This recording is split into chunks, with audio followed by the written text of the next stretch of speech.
தலைவர் விஜய் சொந்தங்களை அனைவருக்கும் வணக்கம். உங்களை எல்லாருக்கும் நல்லா தெரியும்னு நினைக்கிறேன். இப்ப தற்போதுள்ள நிலைமையில வந்து தாவேக்கா வந்து இப்ப ஏடிஎம்கே, பிஜேபி கூட்டணியில சேர்ற மாரி பேச்சுக்கள்லாம் அடிபடுது. அநேகமா அதுதான் நடக்கப் போகுது. ஏன்னா வந்து புசி ஆனந்தன் அவர்கள் வந்து எல்லா செயலாளர்கிட்டயும் வந்து எல்லா நிர்வாகிகள்ட்டயும் என்ன பண்ணிருக்காருன்னா, ஒரு கருத்து கணிப்பு கேட்டிருக்காரு. நம்ம கூட்டணியில சேரலாமா அப்படின்ட்டு.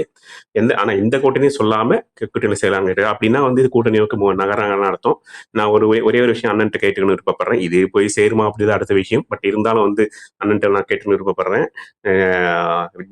ஏடிஎம்கே பொறுத்தவரை நமக்கு பிரச்சனையே இல்லை. பிஜேபி வந்து பிரச்சனை. ஏன் அப்படி பிரச்சனை சொல்றேன்னா, அவங்களோட ஹிஸ்டரி அப்படி. எந்த மாநிலத்தை மகாராஷ்டிராவை எடுத்துக்கிட்டாலும் சரி, இல்ல பீகார் எடுத்துக்கிட்டாலும் சரி, எந்த மாநிலத்தை எடுத்தாலும் எந்த மாநிலத்தில் போய் அவங்க கூட்டணி வைக்கிறாங்களோ அங்க அவங்க கூட்டணி இருக்க கட்சியை எல்லாத்தையும் காலி பண்ணிட்டு அவங்க வந்து வளர பார்ப்பாங்க. இதுதான் அவங்களோட ஹிஸ்டரி. சமீபத்திய உதாரணம் வந்து பீகார்ல வந்து நிதிஷ்குமார் தான் முதலமைச்சராக இருந்தார். இப்பதான் ஒரு 3 மாசம் முன்னாடி எலெக்ஷன் முடிஞ்சது.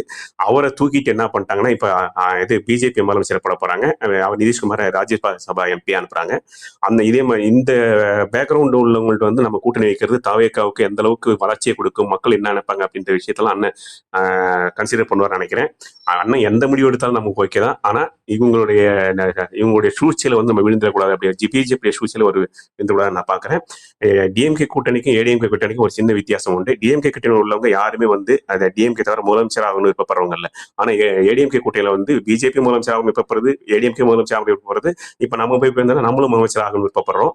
இது இப்ப போனாலும் சரி, ஃபியூச்சர்ல இந்த கூட்டணி கண்டினியூ ஆகும்போது ரொம்ப ரொம்ப கேள்வி. ஏன்னா வந்து 3 பேரும் முதலமைச்சர் ஆக விருப்பப்படுவாங்க. ஆனா அங்க அப்படி இல்லை. அதிகபட்சம் மற்ற கட்சிகளுக்கு உள்ள இது வந்து துணை முதலமைச்சர் தான். முதலமைச்சர் ஆகணும் யாருக்கு விருப்பப்படலை. இதை நான் உங்கள்கிட்ட சொல்ல விருப்பப்பட்டேன். நன்றி. ஜெய் விஜய்.